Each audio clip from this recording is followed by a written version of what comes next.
Тиранадағы жаһандық жарыс Нұрғожа Қайпановтың есінен ешқашан шықпайды. Ол финалға дейінгі қарсыластарының барлығын қоғадай жапырды. Ақтықсында Жапонияның үкілеген үмітімен күш сынасты.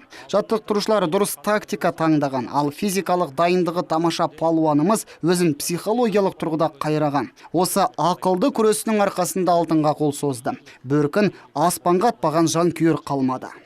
60-тан астам елден 300-ге жуық спортшы қатысты. Еліміздің намысын солтүстік қазақстандық спортшылар да қорғады. Біздің балуан Нұрғожа Қайпанов барлығын жеңіп, әлем чемпионы атанды. Бұл үлкен жетістік. Облыс әкімі Гауес Торсанұлы Нұрмұхамедовтың атынан баршаңызды осы жеңіспен шын жүректен құттықтаймыз. Ел мерейін асырған ұлға құрмет көрсету ежелден келе жатқан дәстүр. Салтанатты шара барысында чемпионға облыс әкімінің бірінші орынбасары Марат Тасмағамбетов аймақ басшысының құрмет грамотасы мен су жаңа темір тұлпардың кілтін табыс етті.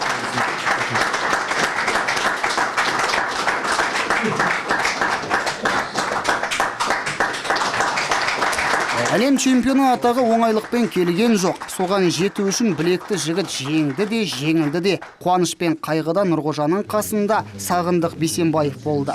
Бүгінгі кездесуден палуанның жеке жаттықтырушысы құр қол кетпеді.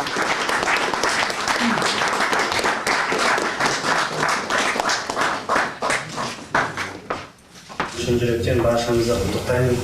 Әлі де бұдан кейінгі Нұрғожаның жеңістері талай көреміз деп ойлаймын. Нұрғожадан кейінгі тағы да талай балуандарымыз, талай спортшыларымыз әлемдік деңгейде, азиялық деңгейде, олимпиада ойындарымызда біздің Қазақстанымызда, елімізде барша әлемге танытады деген сенімдемін. Нұрғожа Петропавлдағы спорт интернаттың түлегі. Білім ұясында бірнеше жыл оқыған, сонда Сағындық Бейсенбаевтың көзіне түсіпті. Бүгінде чемпион бапкерін арқа сүйер ағасындай, ақыл айтар әкесіндей көреді. Айым қанша еңбектенді осы уақытқа дейін, осы күнге дейін. Ол кісінің еңбегі өте зор. Мен оны бағалаймын. Мені баласынан да артық көріп кетті деп айтсам да болады. Бұлай қарасаңыз, Аян ағай. Бұлай қарасаңыз үйде емес, бізбен көп болады да, семьясынан қарағанда. Сол себепті ол кісінің еңбегі өте жоғары. Чемпион мералар көп болсын біздің елімізде. Қазағымыздың көк туын желбірете берсін. Қайта-қайта қошемет соғылған жиынға Нұрғожа Қайпановтың әкесі де қатысты. Азаматқа тарихи жетістікке жеткен ұлды өсірген үшін алғыс хат табысталды. Ал Бауыржан Құлжанов сынды ел ағалары чемпионның жеке қасиеттерін айтып, құрметті қонақтың төбесін көкке жеткізді.